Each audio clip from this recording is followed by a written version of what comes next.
కందుల నారాయణ రెడ్డి అనే నేను సభ్యునిగా ఎన్నికైనందున శాసనం ద్వారా నిర్మితమైన భారత రాజ్యాంగం పట్ల నిజమైన విశ్వాసం విధేయత చూపుతానని, భారతదేశ సార్వభౌమాధికారాన్ని సమగ్రతను కాపాడుతానని, నేను స్వీకరించబోయే కర్తవ్యాన్ని శ్రద్ధాశక్తులతో నిర్వర్తిస్తానని దైవసాక్షిగా ప్రమాణం చేస్తున్నాను. ఆంధ్రప్రదేశ్ శాసనసభ సభ్యుడినైన కందుల నారాయణ రెడ్డి అనే నేను సభ నియమాలకు కట్టుబడి ఉంటానని, వాటిని అనుసరిస్తానని, సభా మర్యాదలను పాటిస్తానని, సాంప్రదాయాలను గౌరవిస్తానని దైవసాక్షిగా ప్రమాణం చేస్తున్నాను.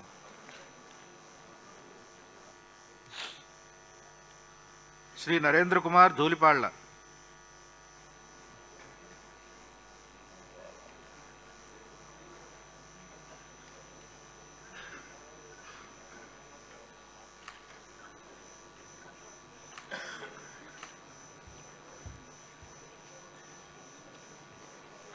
ధూళిపాళ్ల నరేంద్ర కుమార్.